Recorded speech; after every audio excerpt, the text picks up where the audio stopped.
Hello, നമ്മുടെ പുതിയ വീട്ടിലേക്ക് എല്ലാവർക്കും സ്വാഗതം. ഇന്ന് ഞാൻ ഉച്ചയ്ക്ക് ഒരു അറബി റൈസ് ഉണ്ടാക്കുകയാണ്. മജ്ബൂസ് അതിനകത്ത് പറഞ്ഞേക്കുന്നത്. പക്ഷെ ഞാൻ ഈ രീതിയിലല്ല മജ്ബൂസ് ഉണ്ടാക്കുന്നത്. അതിനകത്ത് ആ അവതാരക പറയുന്നത് കേട്ടത്, പക്ഷേ യൂട്യൂബർ പറയുന്നത് ഹൂത്ത് എന്നാണ്. അപ്പോൾ അതിലെ കമൻറ്റ് നോക്കിയപ്പോൾ പറയുന്നു മജ്ഹൂത്ത് അല്ല മജ്ബൂസ് എന്ന്.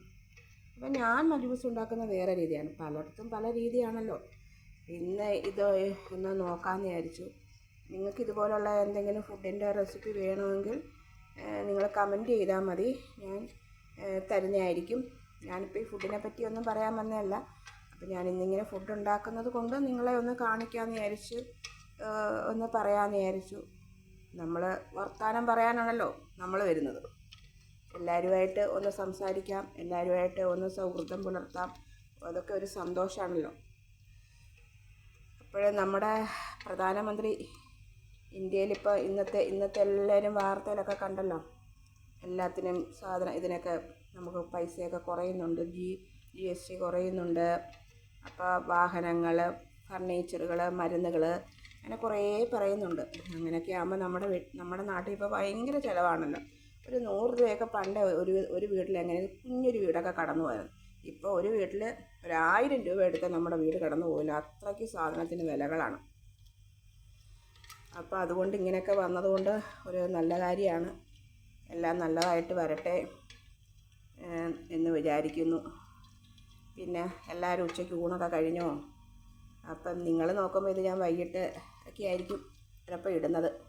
അപ്പോൾ എല്ലാവരും ഊണെല്ലാം കഴിഞ്ഞപ്പോഴേക്കും ഞാൻ ഇടുന്നത്. പിന്നെ ലിയോക്കുട്ടൻ ഇപ്പോൾ ഉറങ്ങുവാണ്, അപ്പുറത്താണ്. അതുകൊണ്ട് ലിയോക്കുട്ടനെ ഇപ്പോൾ നമുക്ക് വീഡിയോ കാണിക്കാൻ പറ്റത്തില്ല. അവനൊരു 2:10 ആകുമ്പോഴത്തേക്ക് അവന് എവിടെ ഉറങ്ങിയാലും അവൻ ഓടി വന്ന് വാതിൽക്കൽ ഇരിക്കും. ഇവിടുത്തെ 2:30 ആവും മക്കൾ സ്കൂളിൽ നിന്ന് വരാൻ. അപ്പോഴത്തേക്ക് അവൻ റെഡിയാണ് ഇവിടെ. പിന്നെ വേറെന്താ വിശേഷം? വേറെ എല്ലാവരും എന്തെങ്കിലുമൊക്കെ നിങ്ങളുടെ വിശേഷങ്ങളും എന്നെ കമൻറ്റിലൂടെ അറിയിക്കും. അപ്പോൾ നമ്മൾ ഈ ചിക്കൻ ഇടുകയാണ്. അപ്പോൾ നമുക്ക് കമൻറ്റിലൂടെ ഇടുമ്പോൾ നമുക്കും അറിയാമല്ലോ. പിന്നെ ഇതൊരു ഗുണമെന്ന് പറഞ്ഞാൽ നമ്മൾ ചോറൊക്കെ വയ്ക്കാൻ പോയി കഴിഞ്ഞാൽ ചോറ്, തോരൻ, മോരുകറി, മീൻകറി, മെഴുക്ക് പുരട്ടി, സാലഡ്, അങ്ങനെ പലതും വേണം. ഇതാവുമ്പോൾ കുഞ്ഞു മക്കൾക്ക് വരെ ഭയങ്കര ഇഷ്ടമാണ് ഇങ്ങനത്തെയൊക്കെ ചോറ് വയ്ക്കുന്നത്. പക്ഷേ നമ്മുടെ വീട്ടിൽ ചിക്കൻ വേണം. വെക്കണമെന്ന് പറഞ്ഞിട്ട് കാര്യമില്ല. സാധാരണക്കാരുടെ വീട്ടിലെല്ലാം എപ്പോഴും ചിക്കനും ഒക്കെ ഇരിക്കുമല്ലോ. അപ്പോൾ ചിക്കനൊക്കെ നമ്മൾ എന്തെങ്കിലും മേടിക്കുമ്പം ഇതുപോലെയൊക്കെ ഉള്ളത് വെച്ച് കഴിഞ്ഞാൽ നമുക്ക് അമ്മമാർക്ക് ഇച്ചിരി ജോലി കുറയും. എന്താണെന്ന് വെച്ചാൽ തോരനും ഇതൊന്നും വെക്കണ്ടല്ലോ. ഇതൊരെണ്ണം വെച്ച് കഴിഞ്ഞാൽ സാലഡ് നമ്മളില്ലെങ്കിലും കുഴപ്പമില്ല. പക്ഷേ സാലഡും കൂടെ ആയിക്കഴിഞ്ഞാൽ പിള്ളേർ കഴിക്കും. കുഞ്ഞു പിള്ളേരായാലും കഴിക്കും. പ്രായമുള്ള അമ്മമാർക്കും ഇപ്പോൾ താല്പര്യം ഇതൊക്കെ കഴിക്കാനാണ്. അച്ഛനായാലും അമ്മയായാലും ഒക്കെ. പിന്നെ നമ്മൾ ഓരോന്നിനകത്ത് റെസിപ്പിയൊക്കെ കാണുമ്പോൾ നമ്മൾ വിചാരിക്കും, ഇതെങ്ങനെ ഉണ്ടാക്കും? ഒരു ടെൻഷനും നിങ്ങൾ വേണ്ട. ഇതിനകത്ത് ഇപ്പോൾ അവർ പറഞ്ഞതിനകത്ത് ക്യാപ്സിക്കം ഇടാൻ പറഞ്ഞിട്ടുണ്ട്. ഇവിടെ ക്യാപ്സിക്കം ഇല്ല, അതുകൊണ്ട് ഞാൻ ക്യാപ്സിക്കം ഇട്ടിട്ടില്ല. നമ്മളില്ലയോ, അതങ്ങ് ഒഴിവാക്കുക. ഉള്ളത് കൊണ്ട് വയ്ക്കുക, നമ്മൾ നോക്കുക. പിന്നെ ഒരു റെസിപ്പി കേട്ട് കഴിയുമ്പോൾ നമ്മൾ എന്തെങ്കിലും ഒരു ഫുഡ് ഉണ്ടാക്കാൻ അവർ പറയുന്ന അതിനകത്ത് എന്തൊക്കെ ചേരുവ വേണം എന്ന് മാത്രം നമ്മൾ വളരെയേറെ ശ്രദ്ധയോടെ കേൾക്കുക.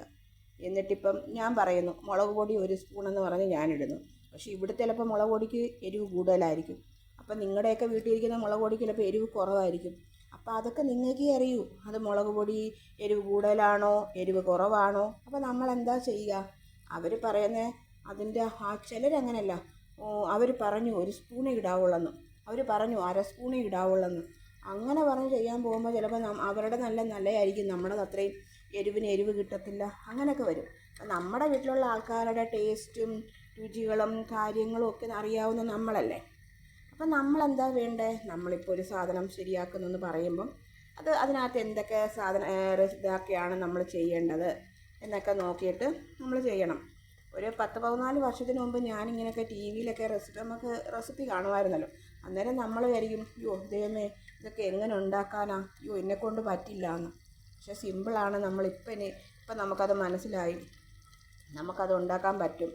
അതുപോലെ തന്നെ ഹോട്ടലുകളിലൊക്കെ ചെന്ന് ചില പേരുകൾ കേൾക്കുമ്പോൾ അയ്യോ ഇതെന്തുവാന്ന് വിചാരിക്കും. പക്ഷെ നമ്മൾ അതിൻ്റെ റെസിപ്പി യൂട്യൂബിൽ അടിച്ച് നോക്കുമ്പം നമ്മൾ വീട്ടിലുണ്ടാക്കുന്ന നമ്മുടെ അമ്മമാരുണ്ടാക്കുന്ന ചിലപ്പം കൈ കൊണ്ട് നമ്മൾ ഗോതമ്പ് മാവൊക്കെ കുഴച്ച് കൈ കൊണ്ട് ഓട്ടട ഉണ്ടാക്കത്തില്ലേ, അതൊക്കെ ആയിരിക്കും. അതിൻ്റെയൊക്കെ പേര് കേൾക്കുമ്പം നമ്മുടെ വായിലും കൊള്ളില്ല, അതിലും കൊള്ളില്ല, ഭയങ്കര ടെൻഷനായിരിക്കും.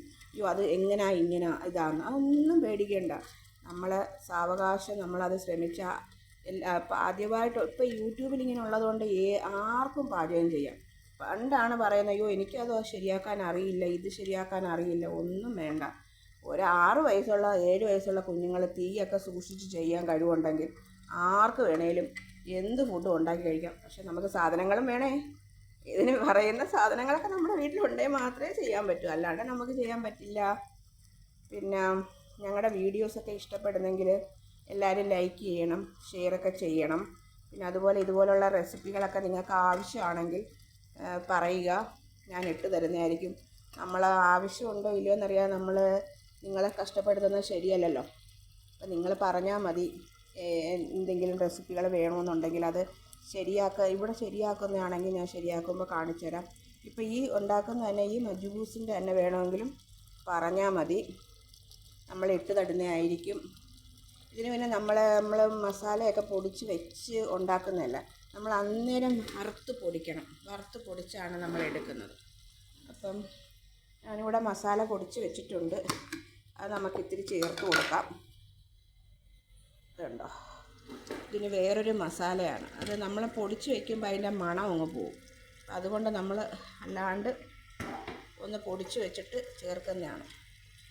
ഇതിനകത്ത് ഈ കുക്കറിൻ്റെ അകത്ത് ഞാനങ്ങനെ ഉണ്ടാക്കുന്നില്ല, ഉണ്ടാക്കുന്നത് കുറവാണ്. പക്ഷേ അതിനകത്ത് അവർ പറഞ്ഞു കുക്കറിൽ ഉണ്ടാക്കുന്നത് അവർ കാണിച്ചത്. അതുകൊണ്ട് ഇന്ന് കുക്കറിൽ പരീക്ഷിക്കാമെന്ന് വിചാരിച്ചു. എന്താകും എന്തോ അറിയില്ല. നമുക്ക് ശരിയായി തന്നെ വരാൻ വേണ്ടി പ്രാർത്ഥിക്കാം ദൈവത്തിനോട്. പിന്നെ അതിനകത്ത് ഇത്തിരിയും കൂടെ ഒന്ന് ആയിക്കഴിഞ്ഞിട്ട് ഈ അരി ഇടണം. പിന്നെ അരിയൊക്കെ ഇട്ട് കുക്കറൊന്ന് അടച്ച് വെച്ച് ഒരു വിസിൽ കേൾക്കുമ്പോൾ സംഭവം റെഡിയാകുമെന്നാണ് പറയുന്നത്. അപ്പോൾ എല്ലാവരും സുഖമായിട്ടിരിക്കുക, സേഫായിട്ടിരിക്കുക. എല്ലാവരും എൻ്റെ ചാനൽ കാണാൻ താല്പര്യമുള്ളവർ കാണുക. താല്പര്യമുള്ളവർ കണ്ടിട്ട് ലൈക്ക് ചെയ്യുക, ഷെയർ ചെയ്യുക, ഞങ്ങളെ സപ്പോർട്ട് ചെയ്യുക. നല്ല രീതിയിൽ നിങ്ങൾ സപ്പോർട്ട് ചെയ്താൽ മാത്രമേ എനിക്ക് മുന്നോട്ട് പോകാൻ പറ്റത്തുള്ളൂ. പിന്നെ എനിക്കിവിടെ കുറേ പരിമിതികളുണ്ട്. ഞാനിവിടെ ഒരു വീട്ടിൽ ഹൗസ് മെയ്ഡായിട്ട് നിൽക്കുകയാണ്. അപ്പോൾ ചിലപ്പം നിങ്ങൾ കുവൈറ്റിൽ എനിക്ക് ആ സ്ഥലം കാണിക്കുമോ ഈ സ്ഥലം കാണിക്കുമോ എന്നൊക്കെ പറഞ്ഞു വന്നാൽ നമുക്ക് അത്രയും പറ്റില്ല. നമ്മളങ്ങനെ പുറത്ത് പോക്കൊക്കെ കുറവാണ്. പക്ഷേ നമ്മൾ കുവൈറ്റ് വീട്ടിലല്ല, മലയാളി വീട്ടിൽ തന്നെയാണ്. അപ്പോൾ ശരി, ഇനി അടുത്ത വീഡിയോ ആയിട്ട് ഞാൻ വരുന്നത് വരെ എല്ലാവരും സുഖമായിട്ടിരിക്കൂ, സന്തോഷമായിട്ടിരിക്കൂ.